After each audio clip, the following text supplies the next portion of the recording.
Donc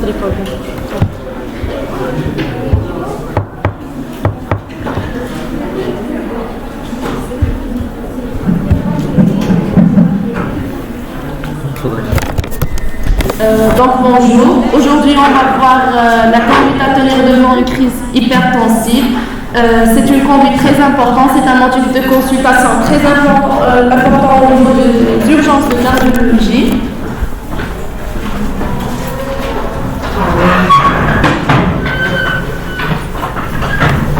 Donc on commence par définition, la crise aiguë hypertensive, c'est une élévation rapide de la tension artérielle au-dessus des chiffres habituels, avec en pratique pression artérielle systolique supérieure ou égale à 180 mm de mercure et ou une pression artérielle diastolique supérieure ou égale à 110 mm de mercure chez un patient habituellement normotendu. Ça veut dire soit le patient a des normotendus, soit le patient il est sous traitement et bien équilibré, ou bien le patient il n'a jamais reçu de traitement. Donc d'habitude il est normotendu, il n'a jamais présenté de pic, il ne se fait pas traiter. C'est ça dans le mot normotendu. Soit le patient sous traitement équilibré, soit le patient il n'a jamais reçu de traitement. La gravité d'un acte hypertensif aigu tient davantage à la présence de souffrance viscérale que valeur absolue de chiffre tensionnel. Le patient, il peut présenter des chiffres tensionnels élevés supérieurs à 180 et 110 mm de mercure sans présenter des signes de souffrance viscérale, quel que soit un signe de souffrance céphalée, douleur thoracique, une dyspnée, des signes de souffrance. Donc la gravité de l'axe hypertensif tient davantage la présence des signes de souffrance viscérale, mais les chiffres tensionnels. On distingue trois situations.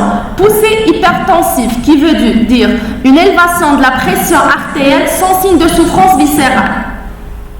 Urgence hypertensive, c'est une élévation des chiffres tensionnels avec des signes de souffrance viscérale. HTMALI, c'est une pression artérielle diastolique supérieure à 130 mm de mercure avec laquelle malade a fondé, aspect de rétinopathie hypertensive le fondé. Donc, on a trois situations. La poussée hypertensive, qui est une élévation des chiffres tensionnels sans signe de souffrance viscérale. L'urgence hypertensive liée à élévation des chiffres tensionnels ou des signes de souffrance viscérale. Ou la pression artérielle, l'HTMALI, qui est une élévation de la pression artérielle diastolique que le fond qui garde les signes de souffrance viscérale. Donc, on a trois situations le cours à la fois. Donc, de nombreux termes, on a urgence hypertensive, poussée hypertensive, poussée tensionnelle aiguë, crise aiguë hypertensive, élévation tensionnelle aiguë, axe hypertensif. Est-ce qu'ils sont équivalents ou non? Donc, durant le TD comme le poussée hypertensif qui m'a dit comme c'est une élévation sans signe de souffrance viscérale, l'urgence hypertensive, élévation avec signe de souffrance. Là, c'est une urgence. L'HTMALI, c'est une élévation qui joue beaucoup plus la pression artérielle diastolique, liée à supérieure à 130 mm de mercure, où le patient, quand on lui fait une fondeur, il y a les signes de rétinopathie hypertensive. On a les trois définitions. Donc, on a poussée hypertensive qui m'a dit comme on a pour faire la part des choses. Poussée hypertensive, il y a pression artérielle systolique supérieure à 180 mm de mercure ou accompagnée d'une pression artérielle diastolique supérieure à 110 mm de mercure, là c'est une poussée. Laquelle j'assigne les signes de souffrance viscérale. On a toutes les urgences. Donc là il faut faire la part des choses. Juste élévation des pressions artérielles, c'est juste une poussée. Laquelle a les signes de souffrance, on a déjà urgence. Donc la conduite à tenir devant une urgence hypertensive. Premièrement, il faut confirmer les mesures. Il dit que le patient il dit la tension élevée, la tension elle est élevée, elle est élevée. Non.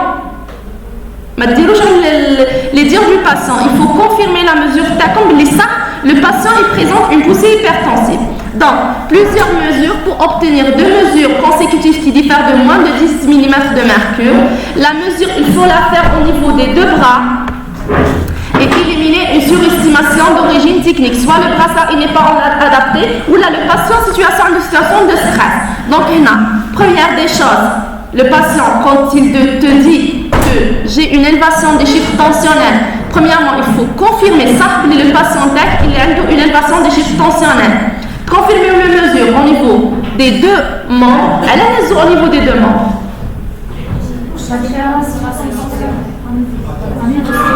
Oui, pourquoi? Voilà, pour éliminer une différence des chiffres tensionnels au niveau des deux membres. Éliminer une surestimation. Le brassard, le patient. Donc, on a confirmé la mesure. Ça, le patient, il présente une élévation des chiffres tensionnels. Donc, qu'est-ce que vous allez chercher?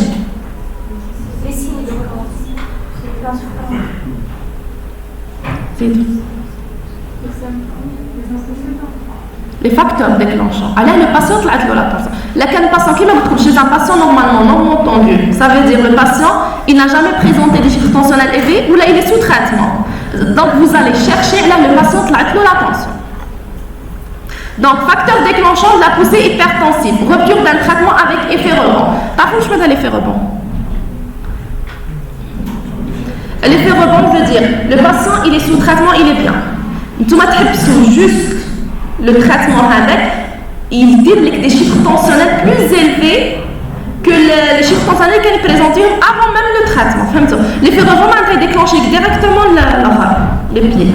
Rupture d'un traitement avec effet rebond comportant un antihypertenseur d'action centrale, surtout. Moi, je serais l'antihypertenseur d'action centrale, ça demande beaucoup plus de l'effet rebond. Présence d'un élément intercurrent. Par exemple, le patient il se plaint de fièvre, anxiété, douleur, lobe vésicale, attaque de panique, ou la hypercapnie, acidose, hypoglycémie. Vous savez, là, l'hypoglycémie dit généralement des chiffres tensionnels élevés. Oui. Pic d'adrénaline. Pour compenser, il y a un pic d'adrénaline. Médicaments réduisant l'efficacité des antihypertenseurs. Par exemple, le patient il est sous traitement, le moment où il chauffe, il a le traitement d'autres pathologies. Par exemple, les ALS, ça diminue le traitement, ça réduit l'efficacité. Pansement gastrique. Il dit que الشياب يقول لك beaucoup plus انا نشرب هذيك الحبه تاع الاسطون هذيك الصغيره الحبه. Faut pas interférer les médicaments. Généralement, pansement gastrique, on le prend à jeun, à distance. Prise de toxique, on a regardé le sujet genre cocaïne, ecstasy, il a pris haja toxique. Circonstances où l'HTA est transitoire. Là, le patient, dans les pics hypertensifs, l'HTA est transitoire. Le stress, par exemple, le patient qui est stressé ou dans un terrain d'adrénaline et tout, sa présence des chiffres tensionnels élevés. Donc, là, le patient, تحطهم في الكالم تكلمي وتضرب معاه ما كان والو tout tout va rentrer dans l'ordre. Effet blouse blanche beaucoup plus كاين بزاف يخافوا من كي يشوفوا la blouse blanche يخلعوا. Douleur par exemple تحطهم les antalgiques قادر يجيك واحد dans le cadre d'un syndrome coronarien aigu il va présenter des chiffres tensionnels élevés donc تبداو les antalgiques ça va diminuer le pic هذا. Insuffisance respiratoire le patient en dyspnée en polypnée مش قادر يتنفس tout ça va présenter des chiffres tensionnels élevés. L'hypoglycémie qui marche comme l'intoxication l'alcool ça présente ils peuvent présenter des chiffres tensionnels élevés la fièvre. Donc on a confirmé la mesure on a les facteurs déclenchants donc on a les signes de souffrance viscérale. Examen clinique recherche une douleur thoracique à la recherche de quoi? Douleur thoracique en faveur de quoi? L'engorgement. Ça peut donner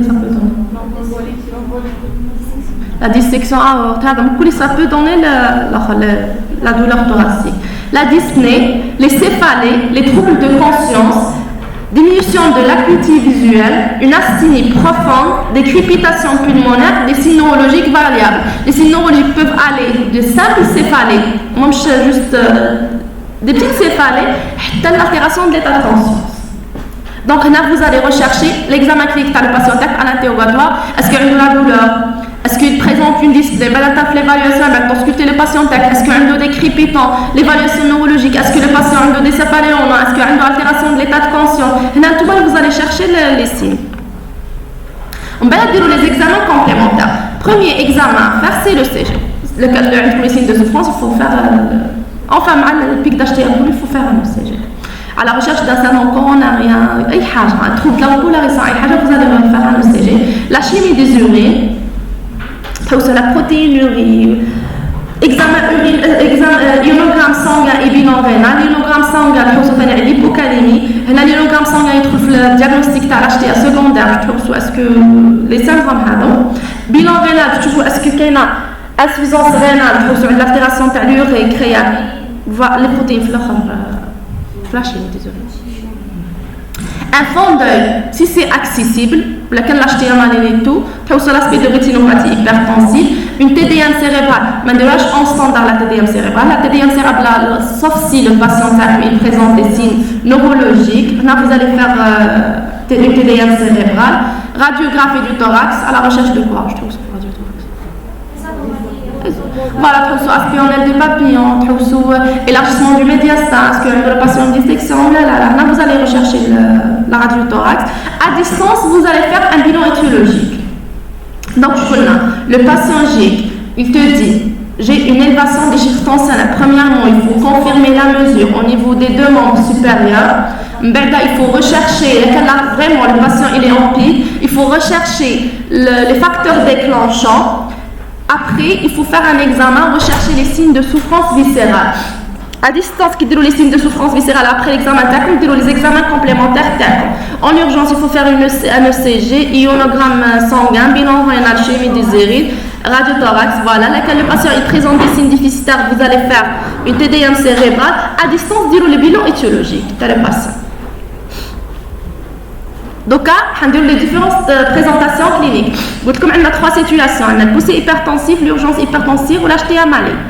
L'urgence hypertensive, l'HTA malée, la poussée hypertensive, c'est une élévation de la pression artérielle sans retentissement viscéral. Avec Zora. Manifestation tahabinin. Ça peut dire céphalée, épistaxis, acouphène, bourdonnement. Il y a beaucoup plus de le patient, bourdonnement des oreilles. Facteur déclenchant, c'est le facteur déclenchant qui m'exprime anxiété, douleur, globe vésicale, hypercapnie, hypoglycémie, tachycardie et tout. Donc, ça peut être en faveur des circonstances de découverte. Là, qu'un patient accouche hypertendu, le programme. Une poussée hypertensive, c'est une élévation des chiffres tensionnels sans signe de souffrance viscérale. Il faut faire la part des choses. Il y a des définitions. Les poussées hypertensives, mais il y a urgence hypertensive. Allez, je te la définition. Donc, on a donc urgence hypertensive. Urgence hypertensive, c'est une poussée hypertensive qui avec complications viscérales, donc des signes de souffrance qui peuvent être neurologiques, AVC, encéphalopathie hypertensive, cardiaque, une insuffisance cardiaque congestive, cardiopathie ischémique IDM, dissection de l'aorte, ou bien rénale, néphroangiosclérose maligne, insuffisance rénale, ou le fond de aspect de rétinopathie hypertensive. Donc, on va commencer les signes de souffrance viscérale pour l'urgence hypertensive. Oui. Comment se présente cette rétinopathie sur le fond de... Des nodules cotonneux, c'est beaucoup plus l'hôpital. Il y a aspect d'hémorragie, des petites hackas, des petits. Il y a fond d'œil. Rouge, le rouge. Hey. مش لا ما تشوفيش هكا ديا. À fond d'œil, oui. Donc l'accident vasculaire cérébral, c'est une urgence à part, souvent cause d'une élévation de la tension artérielle et non pas une conséquence. Beaucoup plus la c'est l'élévation, les chiffres tensionnels, majoration de l'élévation. Diagnostic positif, un déficit moteur d'installation brutale. Le patient se passe normal, il a présenté subitement des signes déficitaires. Que ce soit même le langage, une hémiparésie, un déficit quand le patient est incapable de bouger et tout, là c'est une urgence. On a un scanner cérébral. Il faut demander une TDM cérébrale qui peut être en faveur d'un AVC ischémique ou bien un AVC hémorragique. Donc l'AVC c'est une urgence. Je dis que le patient est normal, mais il a présenté des signes déficitaires. Soudain. Donc là, le diagnostic TAHA, il est clinique, ça. Ça beaucoup plus ça dire le scanner pour éliminer une urgence. Le scanner, on a deux choses. Le scanner là, le TDM cérébral, peut être normal, sans particularité. Là, tu coupes l'AVC ischémique. Le patient qui a un déficit moteur ou la sensitif, le scanner il est normal, ça élimine pas l'AVC. هذا peut être un AVC ischémique. بصح لا فيسي hémorragique ça apparaît dès le début مع يدير لو TDM la TDM cérébrale حيلقى voilà. Encéphalopathie hypertensive donc la mortalité elle est très élevée تلقاو le patient يجيب des céphalées, nausées, vomissements, signes d'hypertension intracrânienne, altération de l'état de conscience, convulsion اي tableau حيكون فيها le fond de كيما نقولوا بلا rétinoaspect de rétinopathie hypertensive hémorragie exudable. Le scanner cérébral تلقاو œdème cérébral diffus هنا كي يديروا le scanner حيقول لك aspect d'encéphalopathie hypertensive. Œdème aigu du poumon, donc on a l'OAP. Devant une insuffisance respiratoire aiguë, associant une orthopnée, râle crépitant diffus avec élévation des chiffres tensionnels. Il dit que le patient est l'OAP, il dit que le patient en polypnée, تهزوا la tension, en pic, il ne supporte pas la position à coucher, là il est en position demi-assise, il ne supporte pas qu'il y ait beaucoup plus l'oxygène et tout. Là, confirmé par la radiotox, ça c'est diagnostic clinique. Les patients beaucoup plus qui trouvent les patients tiens même قبل ما تقرب له تلقاو لي كريبيتونسمون à distance le patient طول تلقاه شغل inondé il n'arrive pas à respirer c'est une insuffisance respiratoire aiguë هنا واش نديرو واش هي لا كوندويت درتو له وابي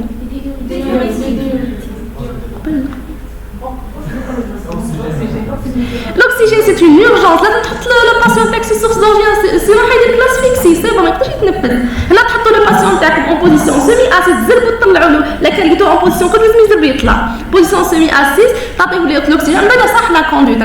Les diurétiques, les vasodilatateurs, tu m'as beaucoup plus l'oxygène au patient. Ou tu donnes le bolus à la télé, avec la limite, le bolus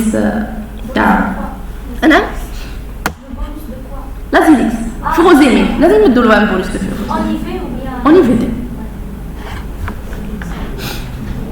Le syndrome coronarien aigu, c'est une hypertension plus douleur thoracique d'origine angineuse, en pression thoracique et tout.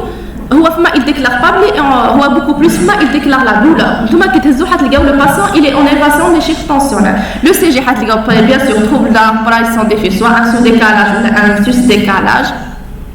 هنا حدوزيو la troponine et tout بصح وشي on tient davantage le CG laquelle dit tout le CG par exemple un sus-décalage de segment ST il faut traiter le syndrome coronarien مش تحوسوا على troponine et tout troponine صح ديروه pour évaluer بصح beaucoup plus حتبداو vous allez s'acharner sur l'autre le CG voilà tu vois laquelle un sus-décalage c'est un syndrome coronarien ST+, c'est une urgence c'est une extrême urgence vous allez traiter directement le patient d'accord.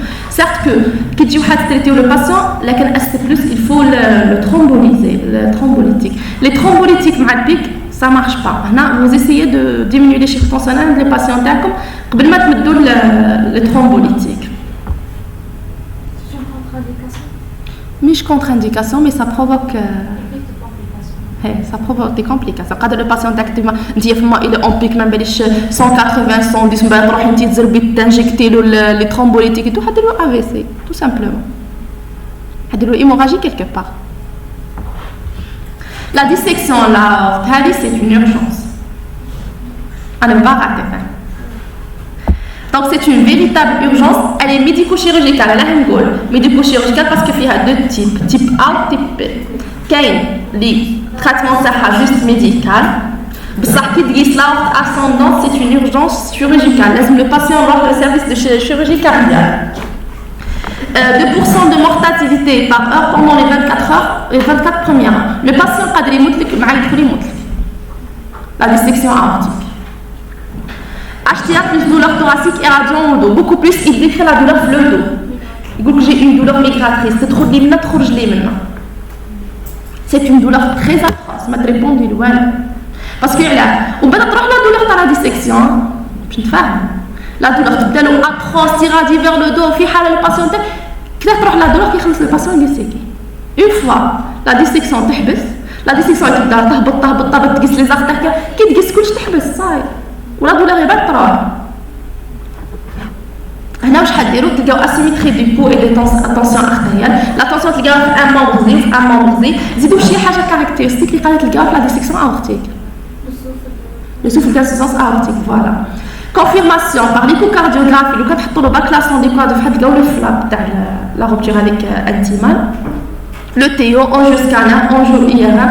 Là, c'est que quand j'ai par exemple malade en douleur thoracique, irradiant vers le dos, asymétrie des pouls, ou dire le ECG, ou qu'il y a un sus-décalage du segment ST, généralement en inférieur. C'est quoi la conduite? Sus-décalage. Oui, un ST plus en inférieur.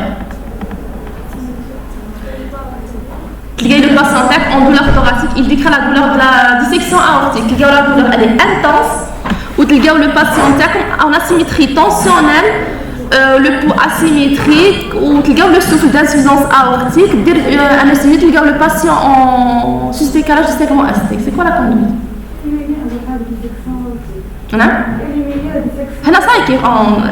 C'est une dissection. Chacun fait. Ça veut dire que le patient a un sus-décalage du segment ST. Le CG, c'est un ST+.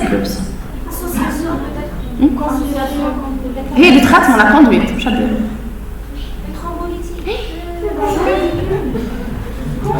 La thrombolyse, elle est une contre-indication absolue de la thrombolyse. Donc là, il faut confirmer le patient en dissection aortique. Parce que le patient en dissection aortique, tu ne thrombolises pas. Les thrombolyses, c'est une contre-indication absolue de la dissection. Tu ne peux pas thrombolyser. Donc, je vais le syndrome coronarien, je vais l'OAP, je vais l'AVC. Donc, insuffisance rénale aiguë ou la néphroangiosclérose. C'est une ischémie rénale avec destruction des artérioles glomérulaires afférentes aux effractions des parois capillaires. Là, le diagnostic تاعها تشوفوها بليكو بعد فليكو abdominopelvienne rénale حيديك l'enfant حتلقاو oligo-anurie, hématurie, protéinurie, les confirmations biologiques. Qui diront les bilans biologiques بعد حتلقاو une protéinurie, une hématurie. La chimie بعد حتلقاو une الاخر كيديروا البيلون رينال حتلقاو le patient تاعكم بعد il est en insuffisance rénale تلقاو اليوم تاعو طالع كيديروا ايكو حتلقاو l'aspect de néphroangiosclérose.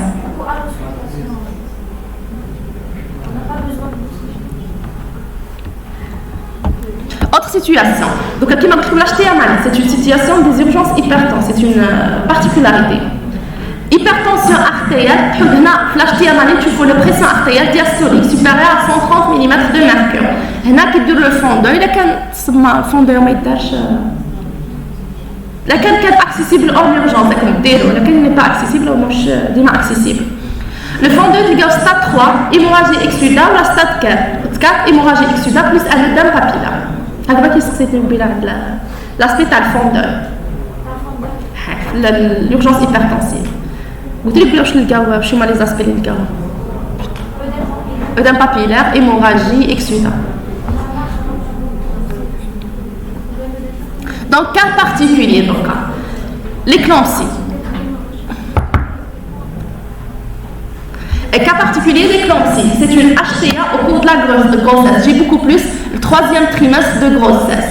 Des convulsions, une protéine, la femme enceinte, elle a des pics, c'est une éclampsie, elle convulse. On a des crises convulsives avec une protéinurie.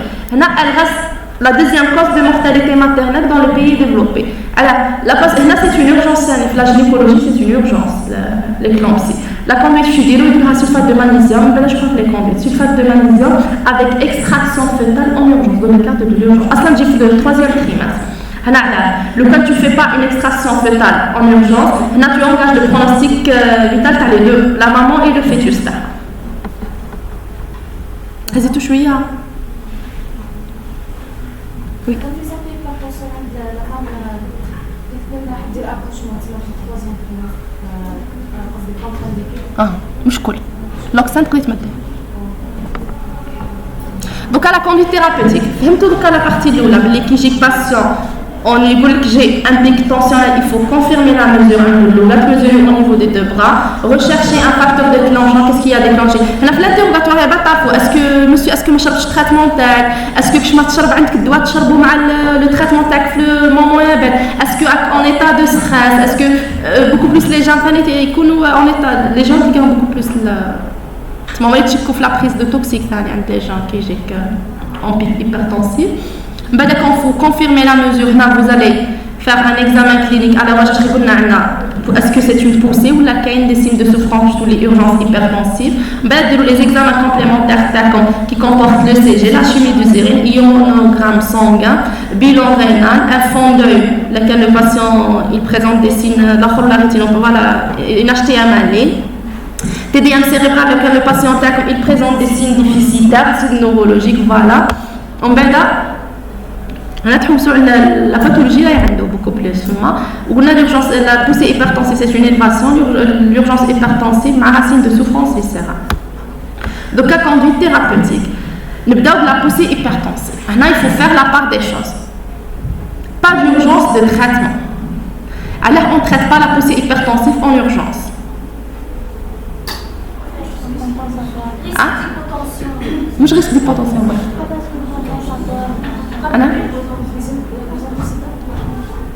Alors on traite ما نزربوش poussée hypertensive ما كاش signe de souffrance ما نزربوش نتريتيو.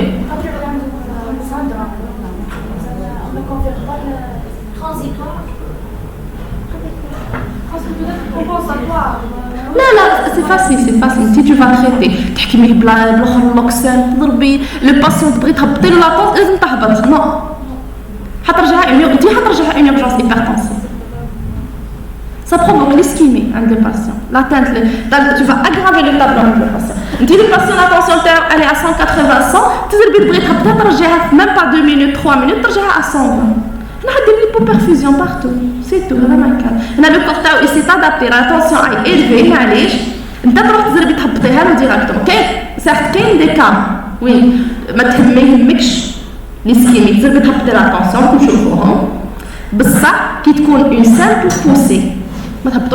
Même les urgences, quelques cas, tu as la tension. Poussée hypertensive, sans signe de souffrance viscérale, mais quel traitement dans le cadre de l'urgence? Tu as la tension du patient. Repos et contrôle des facteurs déclenchants, adresser à un spécialiste pour optimisation du traitement, test rapide, la tension artérielle va-et-vient, IM, parole, morbimortalité, augmentation des complications neurologiques. Le patient il s'est adapté, la tension en classe. La tension est tensionnelle, le corps il s'est adapté. Dès la vasoconstriction, dès tout, tu vas te la tension, tu vas provoquer l'ischémie de patient. Soit ischémie neurologique, rénale, et ischémie, donc, poussée hypertensive, c'est pas une urgence de traitement. Donc, une urgence hypertensive.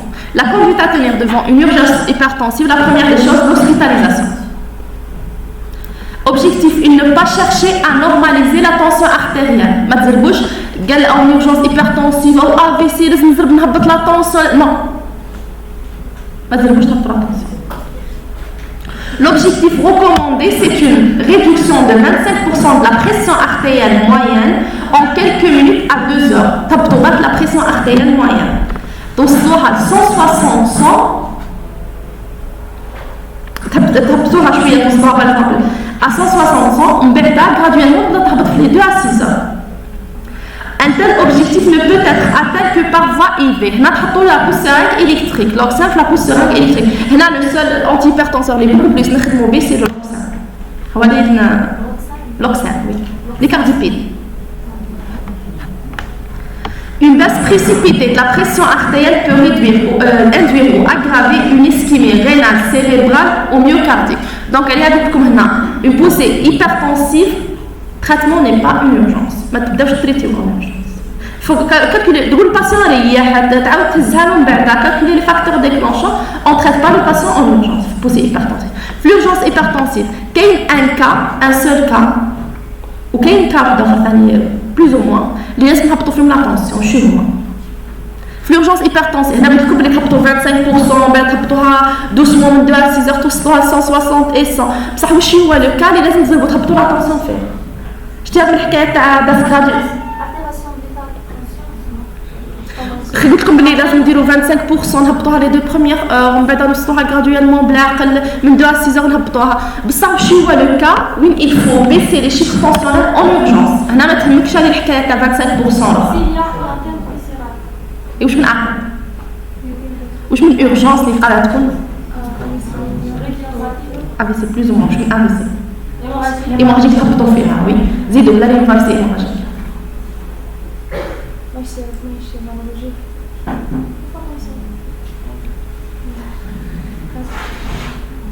خمو شويه s'il y a des antécédents asymétrie tensionnelle pour asymétrie des pouls, souffle d'insuffisance aortique, dissection. La dissection de la c'est une urgence. لازم تزربوا تهبطوا ما تهمكمش هذه الحكايه تاع 25% dissection de la لازم تهبط لا tension dans les 10 minutes ثاني.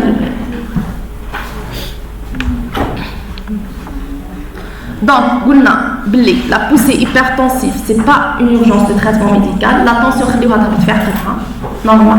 Contrôler le facteur déclenchant, le traitement et tout. L'urgence hypertensive, il ne faut pas se précipiter pour diminuer les chiffres tensionnels, sauf si extrême urgence. Voilà. Un traitement surtout la dissection. Un traitement les moyens thérapeutiques, un traitement anti-hypertenseur parentéral intraveineux est débuté. Il sera secondairement relayé par un traitement PERS. Le traitement par voie IV, le patient surtout les 2 premières heures. Le traitement par IV, les comprimés normal. Le but est de baisser progressivement la pression artérielle moyenne de 20 à 25% dans la première heure et la première à 2 heures, les deux premières heures, afin d'éviter un AVC ischémique secondaire à une baisse trop rapide de la pression artérielle, de pression de perfusion cérébrale. Il ne faut pas s'acharner pour la tension. En pic tension, non. Tu vas provoquer l'AVC de le patient. Tu vas une perfusion de patient. Tu vas aller à 25% les 2 premières heures, tu vas 2100 graduels, tu as 160 les 2 à 6 heures qui suivent. Donc, il y a les traitements qu'on utilise. Inhibiteur calcique, par exemple, nicardipine. Et c'est le fameux Loxane. On a beaucoup plus de solide la pousse seringue électrique. Alpha bloquant, urapidine, eupricil, 25 mg en IV sur 30 secondes, puis 10 à 30 mg par heure. On a beaucoup plus le Loxane. Vasodilateur direct, trinitrine, risordant en IV en cas d'OAP. Diurétique en cas d'insuffisance ventriculaire gauche, l'OAP. بصح l'OAP تلقاونا نزربوا نحطوا صح لو فلاش تاع لازيليكس نزربوا نديروا الاخر الفيروزيمين بصح تلقاونا بوكو بلوس نعاونوا عليه ديريفينيتري على بصح لا في زوج يديروا مام على نزربوا ثاني نديروا له تلقانا نحطوا الفلاش تاع الفلاو الوابي نحطوا الفلاش هذاك تاع لازيليكس باغ اكزومبل لا دوز جورناليير تاع لو باسيون نزربوا ندوها له اون ايفي بصح نديروا له ثاني ليزوندون في الديريفينيتري في لا بوسيران الكتريك وتلقى بوكو بليس ليفي تاع الريزوردون ماجيك علاه تلقاو لو ديلي داكسيون تاع لي ديريفينيتري بلو رابيد كو لو ديلي داكسيون تاع لي ديوريتيك دوكا هنا نحيتو لورجونس تريتيتو لو باسيون تاعكم دو لا كونفيت بصح دوكا فو تريتي لي كومبليكاسيون تاع لو باسيون تاعكم دونك تريتمون سيمبتوماتيك دي كومبليكاسيون accident vasculaire cérébral donc نبداو بالAVC. Ne pas faire baisser la tension artérielle lors de la prise en charge essentielle, initiale plutôt. AVC ischémique souvent baisse spontanément après 2 heures. On tolère une tension artérielle systolique à 220 mm de mercure, une tension artérielle moyenne inférieure à 130 mm de mercure. Il y en a beaucoup plus qui m'ont trouvé une nicardipine, pousse seringue électrique. L'AVC hémorragique, un objectif de tension inférieur à 180-105 mm de mercure pour éviter le vasospasme. Et là, l'AVC hémorragique, tu as la tension, normal. بصح l'AVC ischémique, il faut la respecter. Le pic, il faut le respecter. Tu as graduellement, qui m'a trouvé 25%. Les 2 premières heures, le limite, les 2 à 6 heures, les bras, tout ça à 160-110. Encéphalopathie hypertensive, c'est une urgence absolue.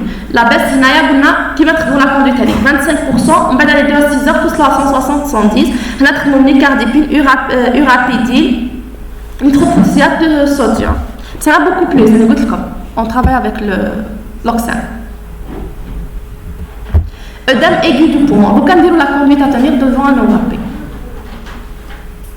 Je la conduite à tenir, je dis devant un OAP. Demi-assise.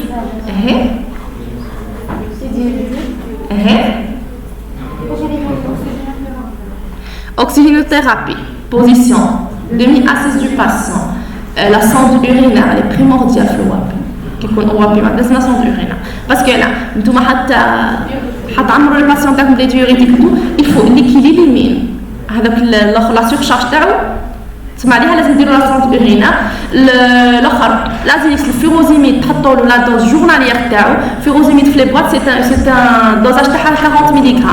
دونك هنا تما تبوز لا كيسيون تسقسي قداه راك تشرب باغ جور. لكن قال لك باغ اكزومبل نشرب ان كومبريمي فوا دو باغ جور تروح لا دوز جورناليير تاعو تفوتها له في اونيفي مع الاول يا بعد 80 ملغ باغ جور. لكن ان كومبريمي فوا 3 تزربوا تفوتوا لا دوز جورناليير تاعو. وديروا له الديريفي نيتريت لا بوسيران الكتريك دو زامبول دو سي سي ا. ثم لي باسيون تاعكم يا بعد مع لي ديريفي نيتريت حيبدا يريبوندي المربي. لو سيندروم كوروناريا ديروا لا كوندويت تاعكم. لكن مرض اترومبوليزي ولا ترومبوليزي بصح لازم تكونوا تهبطوا شويه اما توصلوا ل 140 ولا 150 لازم تهبط لا طونسيون pour thrombolyser. ودير لا كوندويت تحطوا لي بيتا بلوكون تحطوا لا دوبل انتي اغريغاسيون لونتي كواغولاسيون لي زي يو سي تحطوا لا كوندويت تاعكم تاع سيندروم كوروناريا. ساعات بوكو بليس لا دولا بصح مش ديما كون يوتيليز لو ديريفي نيتري. سيتي فازوديلاتاتور. دوكا ديسيكسيون دلارت كيما قلت لكم هنا حطوها في راسكم حكايه الاس تي بلس مع الديسيكسيون تهزوا بلي لا ترومبوليز الي كونتر انديكي عند في لا ديسيكسيون. دونك اون باس رابيد اي ديورابل لا بريسيون ارتيريال انفيريور 120. لازم لو باسيون تاعكم هنا ما تهمكمش هذيك ليسكيمي باسكو لو باسيون تاعك حيموت. وكما باش تحطوا لا طونسيون il va disséquer partout. Donc la tension elle est élevée tu le patient حتقعد عندك une vasoconstriction la dissection حتى حتولي لي طوندو تاع la dissection حيبقى. دونك هنا واش حديروا vous allez essayer في لي 10 minutes هذوك تهبطوا لا طونسيون الباسيون تاعكم. ولازم مش قال نهبط له لا طونسيون بلا ترجع تطلع على روحها. لازم تهبط لا طونسيون تبقى هابطه. تسمى تبقى لوبجيكتيف تاعك سي كو لو باسيون تاعك ما يفوتش 120 لازم يبقى اقل من 120. Les moyens, les antalgiques, les morphiniques. Alors, on dit les morphiniques. On a pour calmer la douleur. Parce que tant que la douleur est calme, les substances sont élevées. Parce que vous avez les facteurs déclenchants, les facteurs déclenchants des pics, c'est la douleur. Les bêta-bloquants, on a la dissection aortique, la cardiothérapie, traitement chirurgical, urgence, c'est la horte ascendante, la candidace la horte ascendante, type avala, la candidace la horte ascendante, le patient est en urgence la chirurgie cardiaque, parce que le pronostic vital est vraiment engagé. Le patient est si tu ne traites pas la pathologie, le cas de tu traites la dissection aortique, tu vas l'attention, le patient est insuffisance rénale aiguë, néphroangiosclérose. On dit que l'aspect de la néphroangiosclérose, la chimie des unes est immature et proteinurée. On a le traitement de la dicardipine, diurétique de lance, rapide. On a le traitement. L'éclampsie. Donc, l'éclampsie, c'est une élévation, troisième trimestre, la femme enceinte, élévation des chiffres tensionnels, plus les crises convulsives, la protéinurie, la candidature de la chimie des urines. Le traitement étiologique consiste à mettre fin de la grossesse. La grossesse, لازم تحبس. مش par voie basse, extraction en urgence. لازم نعملها dépasse césarienne en urgence. L'albétazole, les cardipyles uractipiles, beaucoup plus très bon bloc synthétique. On dit une injection de sulfate de magnésium. L'effet anti-hypertenseur est potentialisé par le sulfate de magnésium. Qui dit le sulfate de magnésium beaucoup plus potentialiser l'effet hypertenseur, anti-hypertenseur. بصح les crises convulsives chez la femme. Donc la conclusion, il faut distinguer entre poussée hypertensive et urgence hypertensive. Là, vous devez faire la part des choses. L'importance du fond d'œil, la canne, aspect de rétinopathie, la canne pas de fond d'œil, un fond d'œil. Dans l'urgence hypertensive, en dehors de la dissection aortique, de la baisse hémorragique, il faut la diminuer. L'objectif du traitement est une baisse graduelle, 25% les 2 premières heures, jusqu'à un niveau de sécurité. Donc, là pour résumer, donc, premièrement, il faut faire la part des choses entre poussée et urgence. La poussée, c'est une élévation des chiffres tensionnels, pression artérielle systolique supérieure à 180 avec ou sans, pression artérielle diastolique supérieure à 110. Est-ce que la pression artérielle systolique, la pression artérielle diastolique est élevée? C'est une poussée hypertensive, laquelle a les signes de souffrance viscérale, une urgence hypertensive. Il faut faire la part des choses entre poussée et urgence. Le traitement par la poussée, le traitement par l'urgence hypertensive. Vous confirmez, premièrement, vous confirmez la mesure que le patient vraiment, les chiffres tensionnels sont élevés.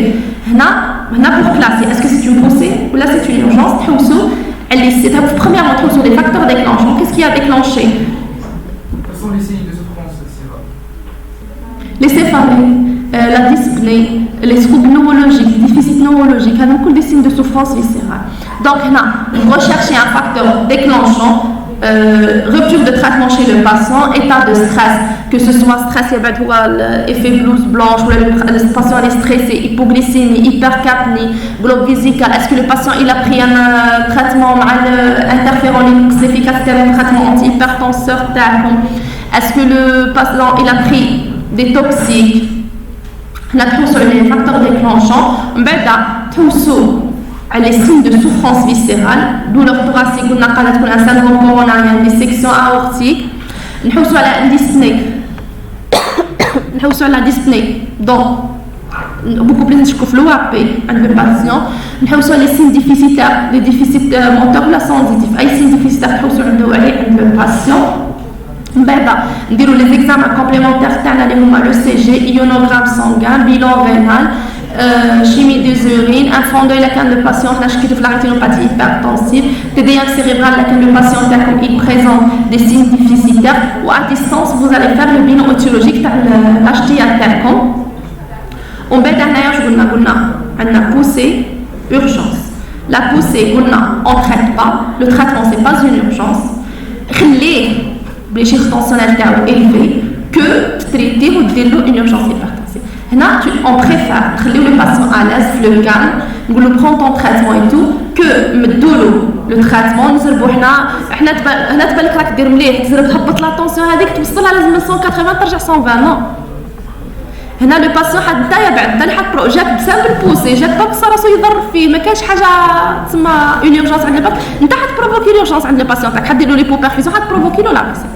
Donc poussée hypertensive c'est pas une urgence de traitement donc les urgences hypertensives premièrement l'AVC. L'AVC les signes de déficit soit moteur soit sensitif.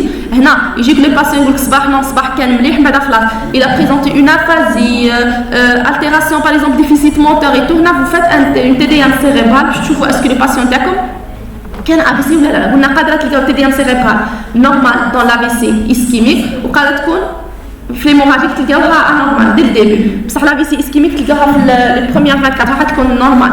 Après 48 heures à 72 heures تعاودوا تلقاو les signes d'AVC ischémique. لو كان ديروا IRF يزوجوا يبين IRF l'AVC ischémique les premières heures حيقول بلي c'est un AVC ischémique لا لا لا.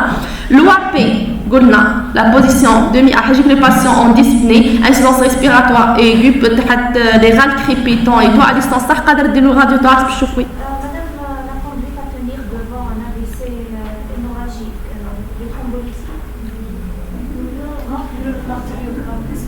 تقدرش الترومبوليز مع الباسيون بعد عنده اون هيموراجي على حد يديروا له ترومبوليز.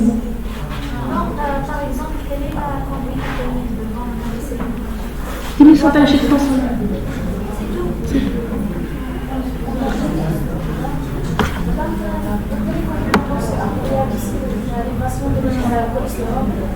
وي في البيلون ايتيولوجيك بعدك حد دوموندي بيلون ليبيديك ça provoque. Donc je dis AVC, le déficit moteur TDM تلقاو لا سبي قلنا قادر يكون نورمال قادر انورمال. بعد رحنا لوابي تلقاو دي غاد كريبيتون ا ديستانس صح ديروا راديو توراكس تلقاو ايماج جونيل دي بابيون. بصح لا راديوغرافي دو توراكس سي با اون اورجونس عند ماشي يجيك اون وابي تبع في راديو توراكس نو هذاك لو شيما يبان il va mourir. Donc l'urgence c'est traiter le patient avec oxygénothérapie, position demi-assise, sonde urinaire, de diurétique avec les vasodilatateurs. On a la sonde urinaire. Tant que la sonde urinaire, je mets une fois pour le patient en insuffisance rénale. Moi je la sonde urinaire, je ne pas de problème. En anurie, ça m'a provoqué une surcharge. Une surcharge elle a peut-être de fluide diurétique, ça il n'élimine pas. Hey. Une urgence. هنا باش بوفا لو هنا الدياغنوستيك صح في لافيسي كيكون عندي ديفيسيت موتور ولا تقدر دير الدياغنوستيك تما كلينيكمون يبان طافي اون افيسي بصح ديال لازم pour faire la part des choses تاعك est-ce que c'est un AVC ischémique ولا hémorragique. surtout هنا l'hémorragique تلقاو ثاني عند لي باسيون qui prennent des anticoagulants تلقاها sous traitement anticoagulant تلقاها plus hémorragique. On peut dire que la loi appelle ça un coronarique en douleur thoracique, حد قالوا chiffre tensionnel élevé, ما تحضر un ECG, laquelle est décalage du segment ST. هنا il faut traiter le patient qui a thrombolysie tout parce que لازم تهبط la tension, les chiffres tensionnels لازم تهبطوهم. شو قلنا l'éclampsie, c'est une urgence chez la femme enceinte. Sulfate de magnésium, extraction fœtale, capture la tension, extraction fœtale dans le cadre de l'urgence. La dissection de la bourna, c'est une extrême urgence. Vous n'avez pas le butane, flavicé et tout. On a le butane, pour les 2 premières heures, 25%, mais la diminution graduelle à 160, 100. Les 2 à 6 heures qui suivent, la dissection aortique, c'est une extrême urgence. Les 10 premières minutes, là, c'est les chiffres tensionnels. Selon le type de dissection, la type A, le patient adressé vers la chirurgie, la type B, le traitement vous êtes à l'aise, les bêta-bloquants, l'oxène, vous avez le patient dissection aortique, vous avez les chiffres tensionnels, où on maintient une tension artérielle inférieure à 120 mm de mercure.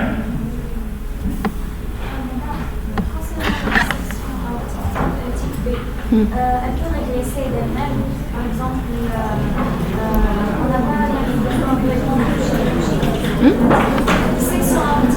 le traitement médical. Elle peut régresser d'elle-même. Chronique, la chronicité. La chronicité, la chronicité, tous les chroniques. C'est bon, faites du coup le chat. Avez-vous des questions? Merci, bon courage.